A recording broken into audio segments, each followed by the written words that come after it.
ఇది మంచి క్రీమీ టెక్స్చర్తో చాలా టేస్టీగా ఉంటుంది.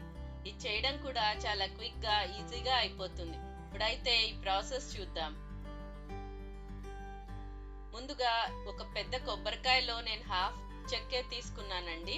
అది కొంచెం వాటర్ వేసి ఇలా కొబ్బరి పాలు చేసుకున్నాను. ఒక హాఫ్ లీటర్ దాకా వచ్చాయి ఈ కొబ్బరి పాలు. ఈ కొబ్బరి కొంచెం నేను సెపరేట్ గా తీసి పెట్టుకున్నానండి.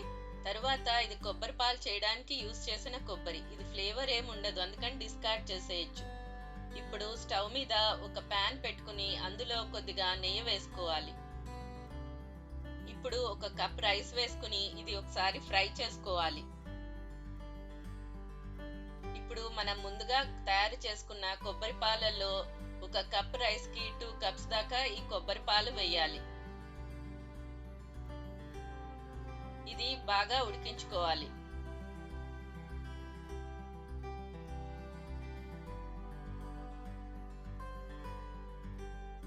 ఇది గట్టిపడిపోయిందండి, అందుకని నేను కొద్దిగా ఇంకా కొబ్బరి పాలు వేస్తున్నాను.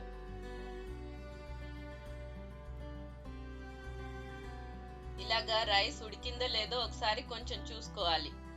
ఇలా మెత్తగా అయితే ఇంకా ఇది రెడీ అయిపోయినట్టే.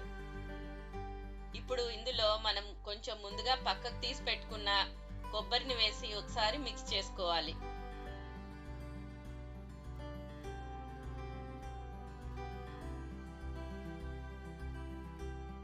తరువాత కొంచెం ఇలాచీ పౌడర్ వేసి బాగా మిక్స్ చేయాలి.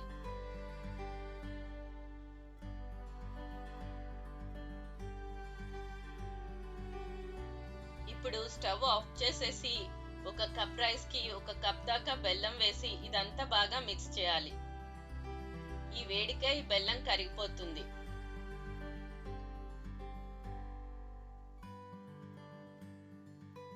ఇప్పుడు కొంచెం నేతిలో వేయించుకున్న జీడిపప్పు ఇంకా కిస్మిస్ వేయాలి.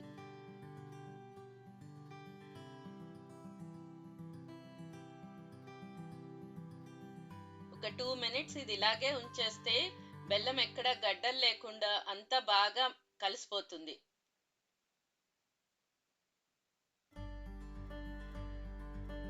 అంతే, కొబ్బరి పాయసం రెడీ అయిపోయిందండి. మన ఛానల్ని ఎవరైనా ఫస్ట్ టైం చూసేవాళ్ళైతే సబ్స్క్రైబ్ చేసుకోండి.